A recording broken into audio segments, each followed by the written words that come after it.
Hello, good people. Hey, this is Donna Meals from Empowered Meals. And I just really wanted to put something out there today um, so that you would all kind of understand the importance of the challenge that I'm doing. And I don't really want to call it a challenge because it's not like you got to do a lot of stuff. It's really just more informational. I'm really just going to go through some things that just good science, things that would make a difference in your life. And, there's nobody out there necessarily talking about all this stuff unless you're looking for it. So that's kind of what I've been doing. I've been, gathering up all the information from all the greatest minds that are talking about all this stuff. And what we think is good food for us may not necessarily be the case. I'm going to talk about a lot of things. But I really just wanted to try and emphasize the benefit that you can glean if you want to check in for the next couple weeks. Just look forward in the morning, starting on Monday.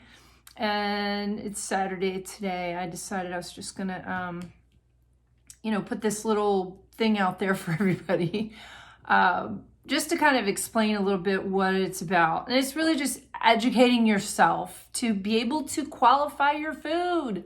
There's so many things about food that we don't really know, as a general populace. Really, I've gone through the ideas that basically your digestive tract is it's kind of like its own little entity, from A to B. And what its whole job is, and that's including your sinus cavities. And we're going to go through a little bit of breathing too. I've touched on that before, but that's going to be one of the topics one of the days. How it's really relevant to breathe through your nose rather than your mouth, but we'll get into that. But your sinus cavity is the beginning of your immune system, okay, and all of your digestion. So basically it's just one chute that keeps going down the pike and trying to extract the nutrients from the plants and the animal proteins that you eat. We can't do that. Our bodies can't do that. We have to rely upon all of the bacteria, mostly that are in our gut. And that's why I've been on the bandwagon so many times in the last few weeks. I've mentioned how your gut, your digestive tract, that's where all health begins. It's because that's where all the chemical processes go on. That's where we get our fuel to live. I lost my page here with my notes. One of the problems that they're really coming, this is like the hot topic, is the mitochondria in your cells. Okay, part of an ancient bacteria. Mitochondria are basically the powerhouses of the cell. They're what creates ATP, adenosine triphosphate. I remember that from biology class back in the day. But those are the powerhouses of the cell. That's where you create all of your energy. That is where your food is transformed into usable energy. And your body can use either carbohydrates or it can work on fat. So in rare instances, when it's really necessary, it will burn protein and muscle, if you're starving out in a cave somewhere or something. But those are the two food sources that you really need to concentrate on. But one of the things I wanted to talk to is when we have a breakdown in the gut, okay? That was something I had mentioned last week. And I wanted to just kind of further expound upon that. Our gut lining, they're one cell thick. It's just, I guess if you pulled them out, they'd be the area of two tennis courts. And there's a lot of different little villi, these little fingers, and all of, you know, the little cells. All of your food travels along there, and that's where they basically absorb all the nutrients from your food when it's being broken down. Okay, all of the bacteria, you've got good and bad bacteria in your gut lining, is what breaks down the food. Okay, so it's necessary. I mean, we really are. There's like, I don't know, quadrillions of bacteria that live in our body, and we couldn't live without them because they're the ones that provide specific, you know, functions that we need, okay, for digestion and absorption, basically, okay? So we're just one big, I said before, meat suit that's carrying around our bacteria that are doing all these wonderful things for us. But one of the problems lies with, there's two different things that are really starting to be on the world stage as the two major bad guys, okay? And I guess what I'm referring to is when you've got these little single cells that are the lining of your intestinal tract, they're held together by a bond, and that bond can be disrupted or broken, okay? Mostly by two things, glycophosphates, glyphosates, can't say that word, and gluten. It's one of the other bad characters there too. And we all know gluten gets a bad name, but a lot of the times through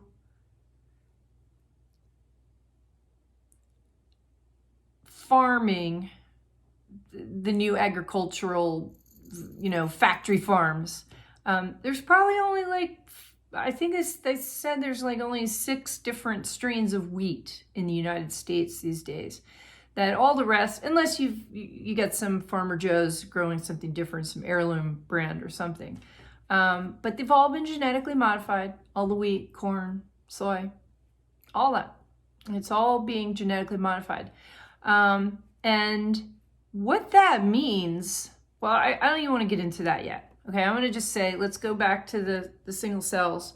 The gluten and glyphosates. Okay, glyphosates are, well,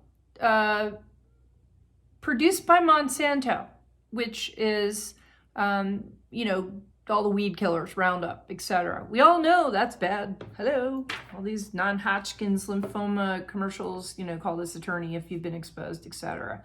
We know it's bad. Europe, everybody over there is banned all of that stuff, okay? We're the only idiots that put up with, you know, our legislation and marketing and all of that stuff, and we just go along blindly. I hate to say that, but that's why I'm doing this. That's why I'm talking about this. Glyphosates were basically, Monsanto started out, they were the company that developed Agent Orange. We all know how bad that is. And basically what they did was, there was a Japanese scientist, they knew it was just like Agent Orange was not going to be, it would just kill all of the the plants, not just the weeds in the agriculture. But so they located this little Japanese scientist that had discovered glyphosates, and which were a calmer version. And, you know, the idea was, we can spray it on the plants because, you know, it's only going to go after, you know, the bacteria, you know, the microbials. Well, okay, that's all well and good. You know, we're not a bacteria, but we are made up of, oops, got a low battery, so I better speed it up here. We are made up of bacteria. That's our whole system, and we count on those bacteria. So glyphosates, when they spray them on the plants, basically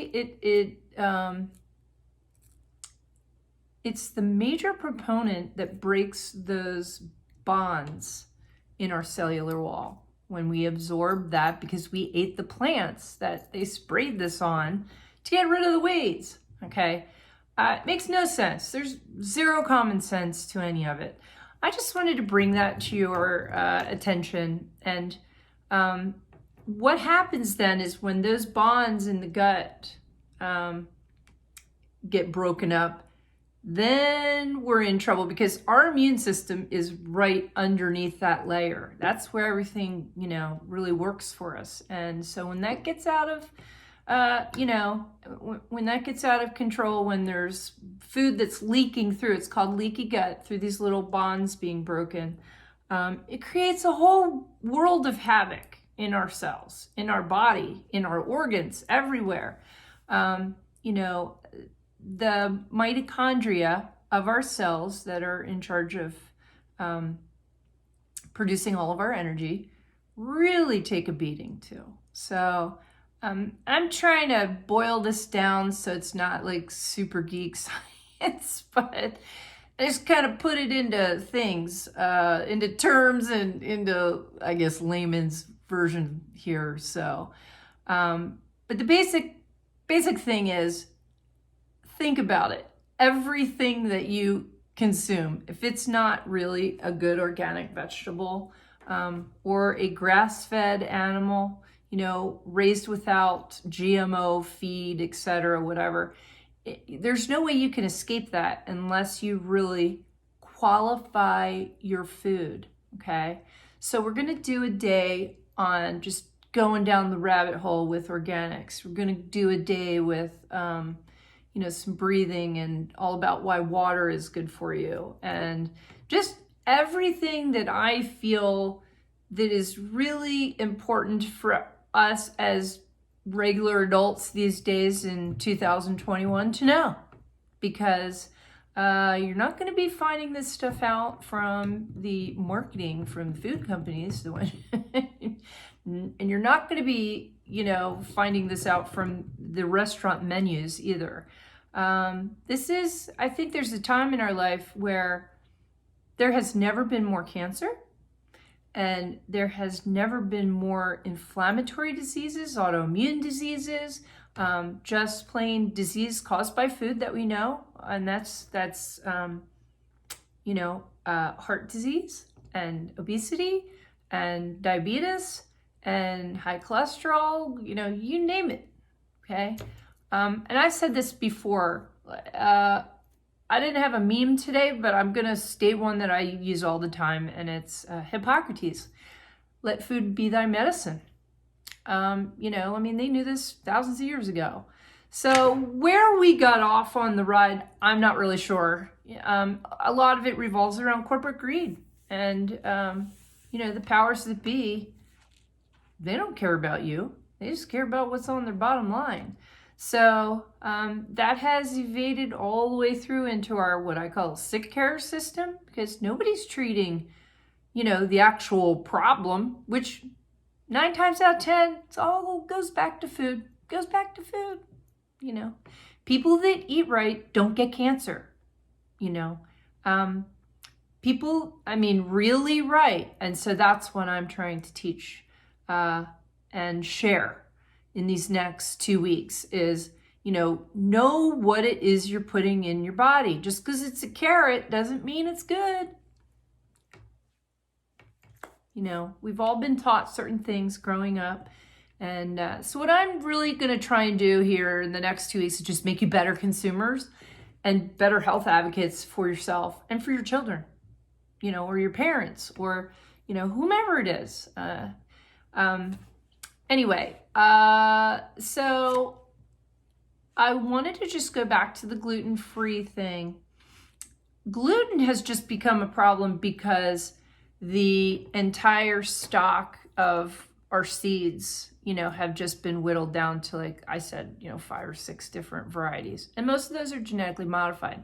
Here's something that's really scary. A lot of these genetically modified plants, they have instilled within them a system where the plant itself is producing the pesticide. Like, they don't even have to spray these plants with pesticides.